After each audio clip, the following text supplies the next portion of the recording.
Assalamualaikum warahmatullahi wabarakatuh.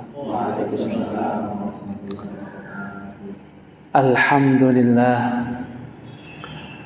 alhamdulillahi dzil jalali wa syari'il harami wal halali, thumma salatullahi ma'salami ala nabiyil mustafa tihami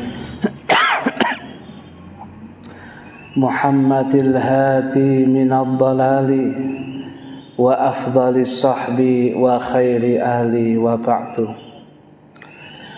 Fa ila hadratin nabi sayyidina Muhammadin sallallahu alaihi wasallam, khususan ila jami' masyayikhina wa asatidina wa ulama'ina al-mukhlisin al-amilin wa jami' sadatina al-alawin wa jami' sadatina sufiyah wa ulama'ina syafi'iyah wa jami'il muhaddithin wal mufassirin wa asrafina salihin, wa nakhusu khususan ilal imam Abi Zakaria Yahya bin Sharaf An-Nawawi wa Syekh Muhammad bin Abdullah bin Abdillatif Al-Jurdani, annallaha yataghashahum jami'an birrahmah wal maghfirah wa yu'idu alaina min barakatihim wa asrarihim ala hadhihi niyat wa likulli niyatin salihah. Al-Fatihah. Bismillahirrahmanirrahim. Ar-Rahmanir-Rahim. Iyyaka na'budu wa iyyaka nasta'in. Shiratal ladzina Bismillahirrahmanirrahim. Nawaitu ta'alluma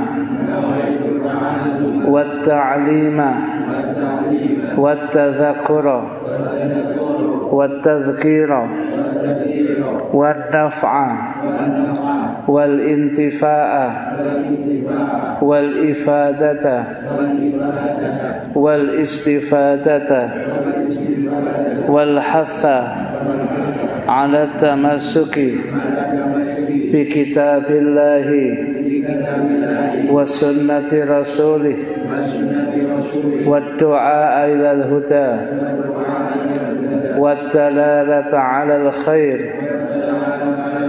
ibtigha'a wajhillahi wa mardatihi wa qurbihi wa thawabihi.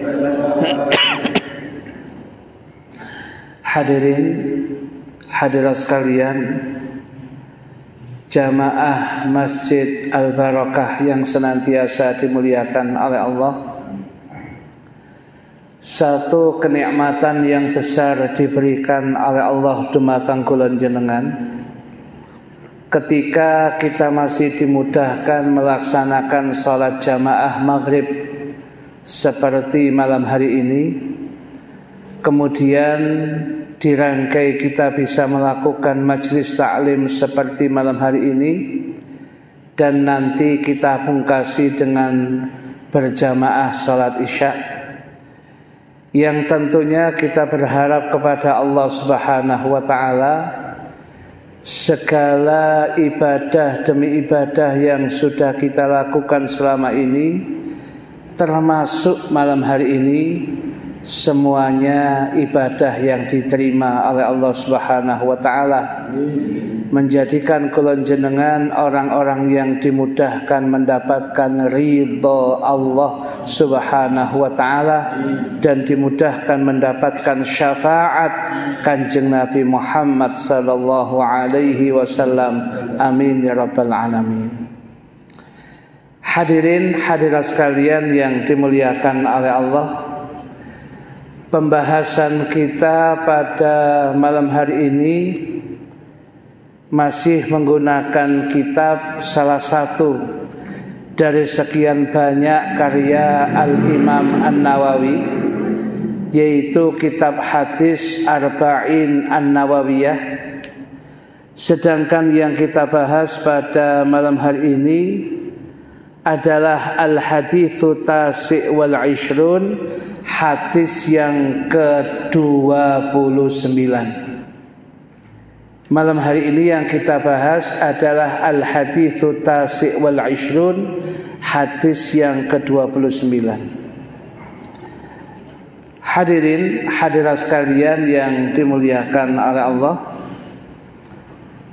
disebutkan dalam ungkapan hadis yang ke-29 ini, An Mu'adz bin Jabal radhiyallahu anhu qala. Hadis yang ke-29 ini berasal dari sahabat Mu'adz bin Jabal radhiyallahu anhu, yang dia pernah mengatakan, qultu, aku pernah bertanya, menyatakan kepada Nabi dengan ungkapan, ya Rasulullah, wahai Rasulullah, akhbirni, beritahukanlah kepadaku, bi'amalin, dengan satu amalan ibadah, yang dengan amalan itu yudkhiluni, memasukkan aku al-jannata, ke dalam surganya Allah. Wahai Rasulullah, beritahukanlah kepadaku satu amalan yang dengan amalan itu menyebabkan aku bisa mendapatkan surganya Allah. Niki kan pertanyaan yang menukik langsung hadirin, tanpa basa-basi hadirin. Karena tujuan kula jenengan nggih golek ridhone Gusti Allah. Salah satu bentuk ridhonya Allah, surganya Allah. Kita berusaha untuk menghindar dari kemurkaan Allah. Salah satu kemurkaan Allah ya anar, neraka niku. Dari mana Ustaz bisa mengatakan?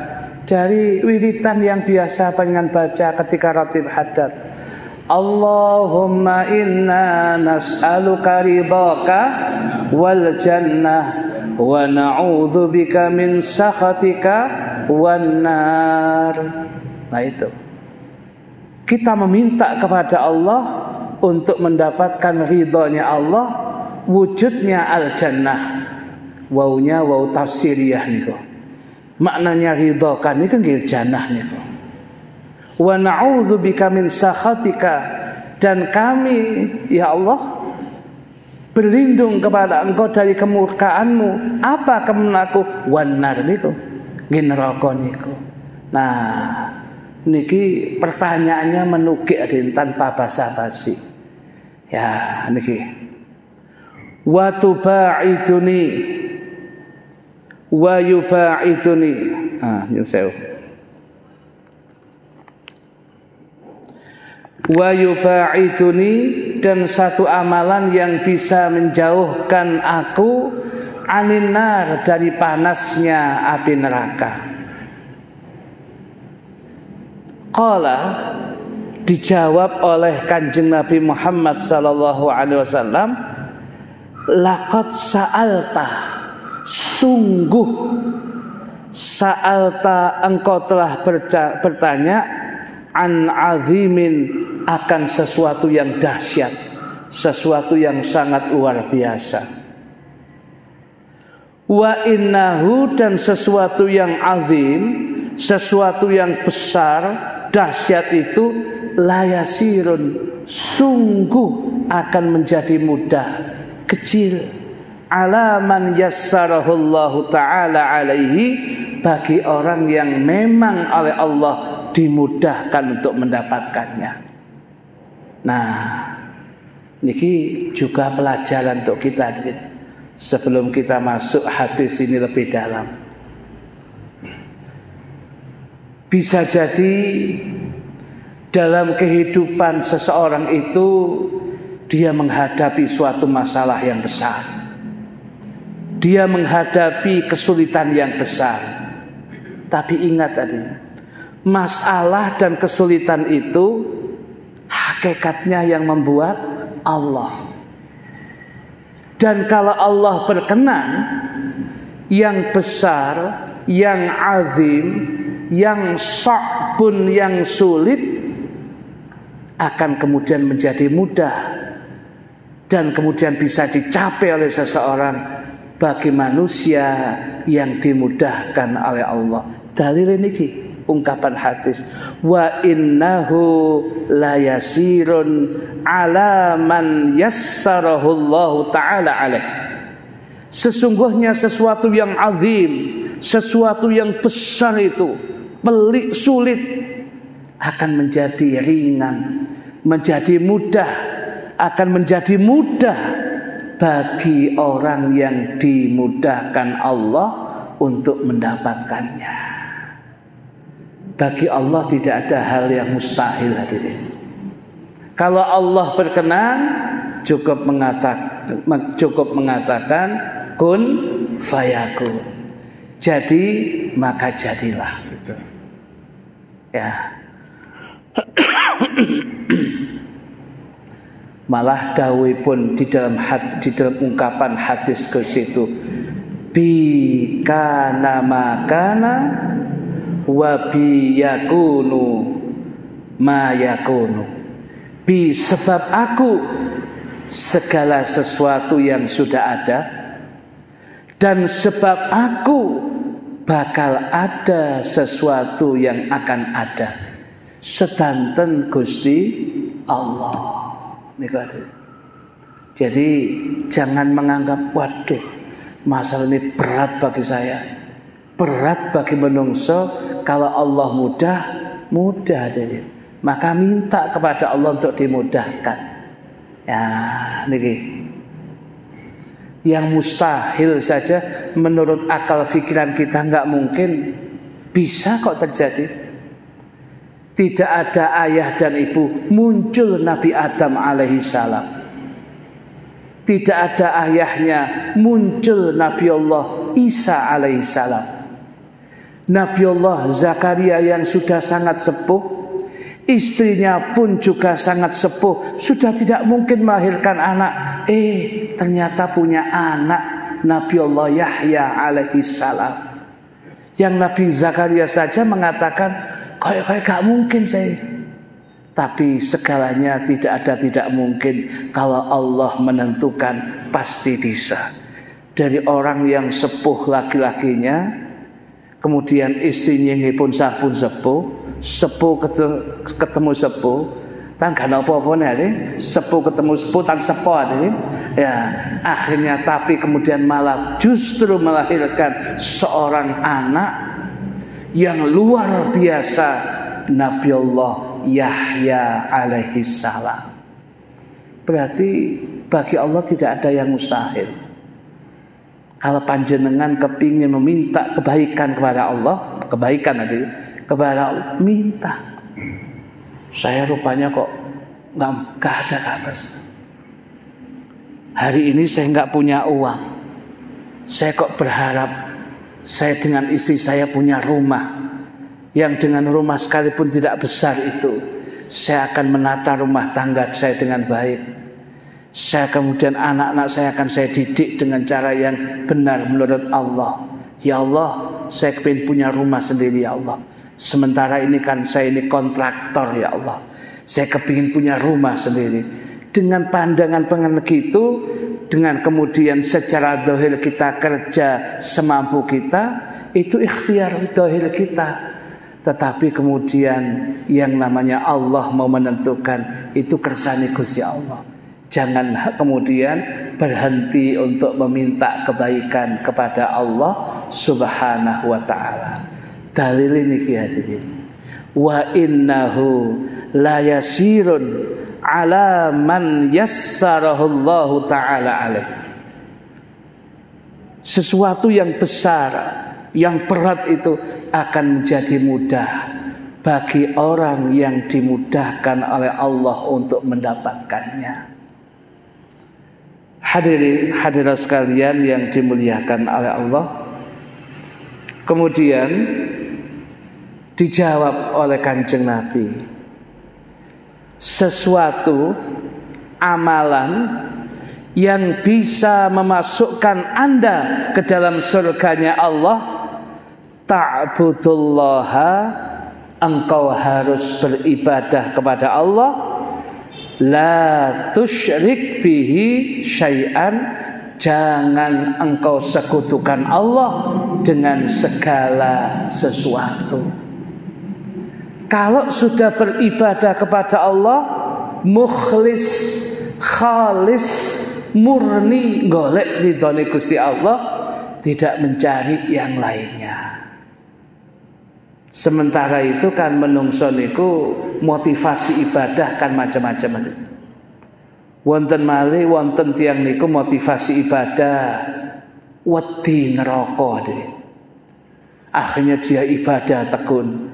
Niki analisa ulama hadis kados Imam Nawawi niki pun masuk kategori ikhlas.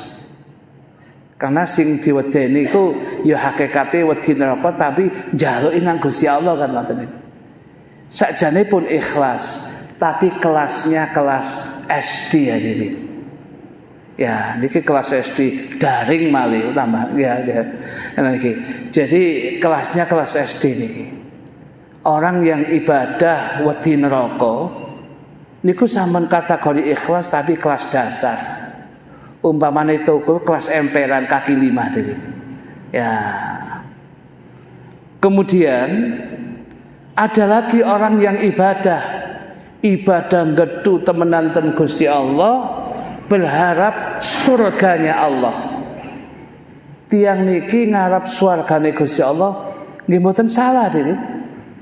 Karena dengan pikiran dia nanti dalam surga Allah, saya bisa ru'yatullah, ningali Gusti Allah, ningali akan kenikmatan yang diberikan oleh Allah, nggih saya. Tapi monggoipun ulama, ibadah yang semacam ini masih kategori SMP, SMA diri. Ya, jadi pun saya, tapi belum maksimal. Yang paling puncak niku ibadah dumateng Gusti Allah, tidak takut neraka, mboten berharap surga, tapi sing dieling-eling, sing dianggap ibtigha'a mardatillah, ngarep-ngarep ridhone Gusti Allah. Itu puncak ibadah. Sebab kalau Allah ridho, mau ditempatkan di mana, mafi muskilah, nggak ada masalah.